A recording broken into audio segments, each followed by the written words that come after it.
Hey everybody, this is a short live stream on Armando Salguero. Armando was formerly with the Miami Herald. Now he's an NFL columnist from Outkick.com. And I didn't see him at the NFL Spring League meeting.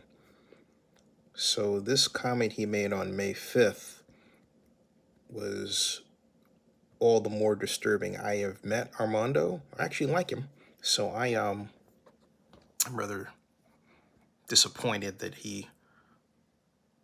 I am disappointed that he is about to make a really ridiculous statement that I'm going to play for you. And then I'm going to explain to you, if it needs to be explained to you, why it's ridiculous. This is Armando on Outkick.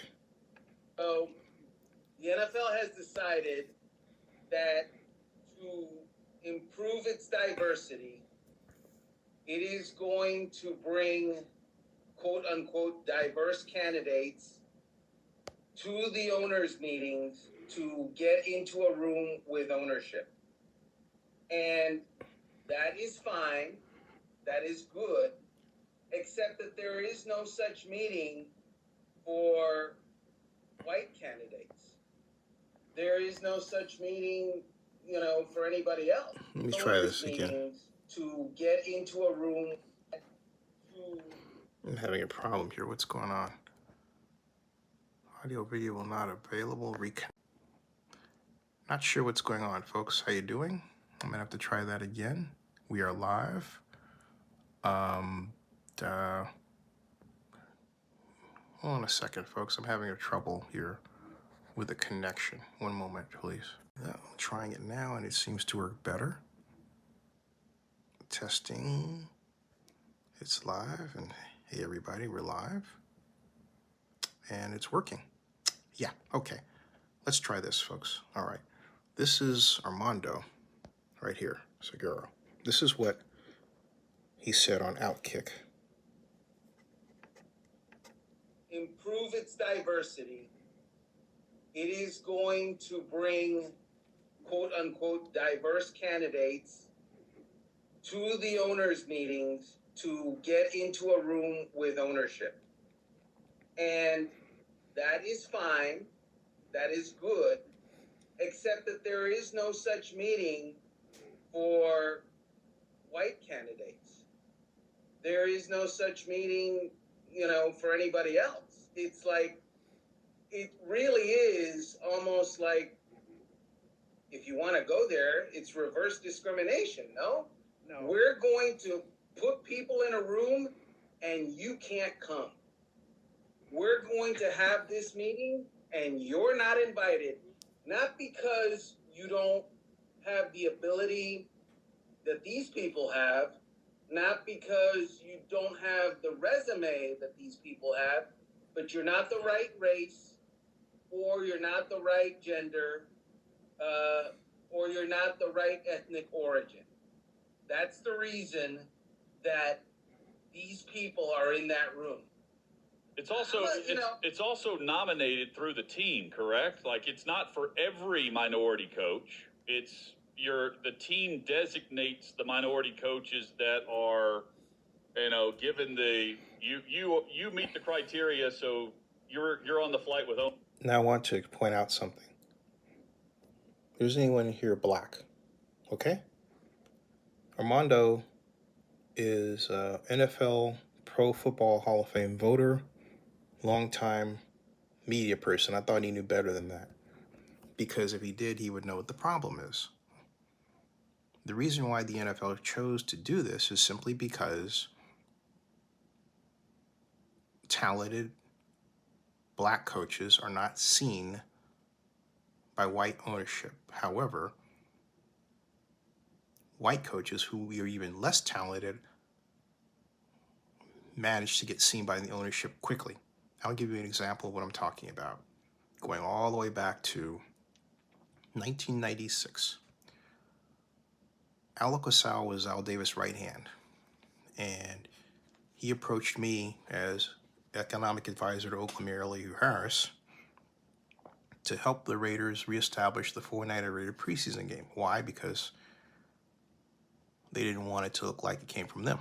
That's the Raider way, or at least it was at that time. So Mr. Local Sal taught me NFL politics, how the NFL works, the culture as it was then, which is a nice basis to see how it's changed into what it is today. Anyway, we're having lunch at Linguini's, down Park Avenue in Alameda. Great place for linguine, hence the name. It's on Park Avenue. And he was telling me about a coach he described as a genius that was making rounds and he thought would make a great head coach one day. His name was Chan Gailey. And Chan Gailey has made the rounds. But I asked Al Sal, why is Chan Gailey a genius? Now, when I think of a genius, I think of someone like Bill Walsh.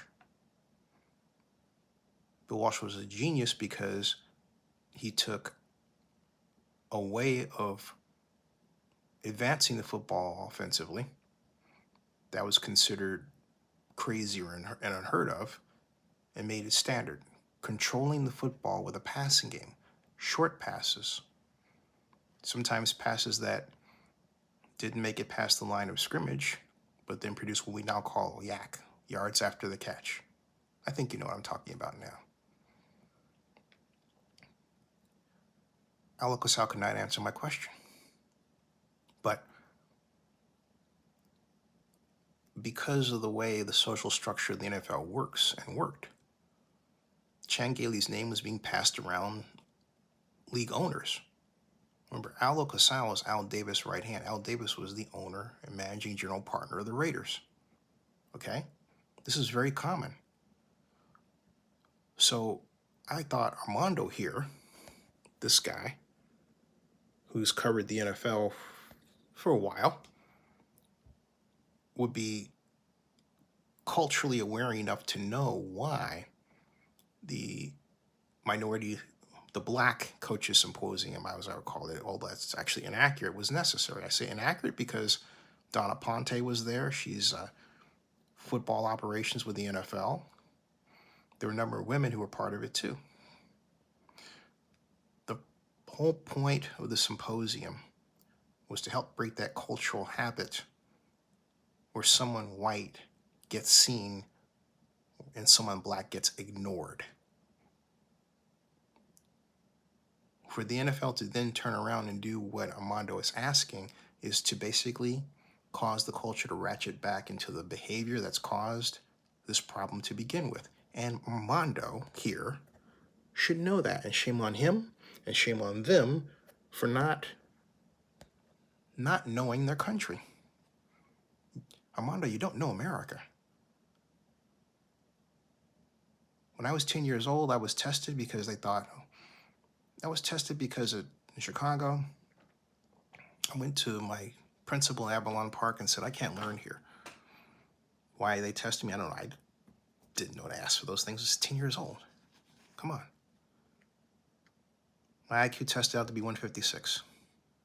Basically, my teacher, who I really liked, who was white, turned on me in a sense and said, basically, you can't be that smart. The implication was, because I'm black. That was my first taste of racism.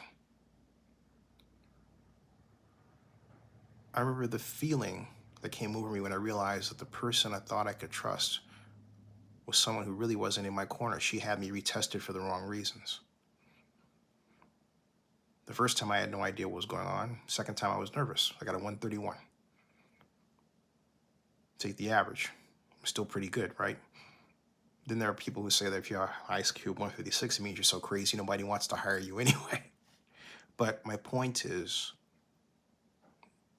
to have that in my head at 10 years old, that someone would think of me as substandard because I'm not white, was troubling.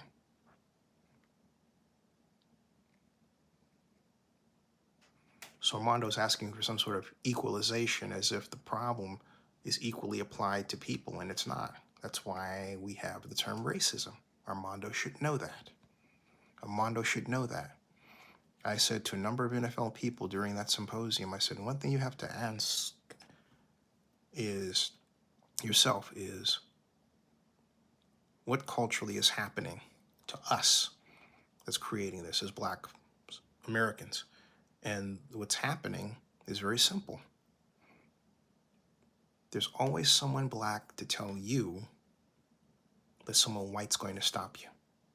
That, oh, the system's not going to work for you. This isn't happening. That happens a lot, okay? A lot. And if Armando doesn't know that, he knows it now.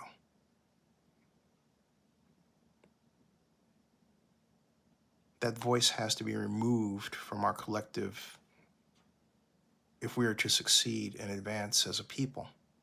We're not a race. We're a breed of people. There's only one race, the human race, okay? But what Armando here said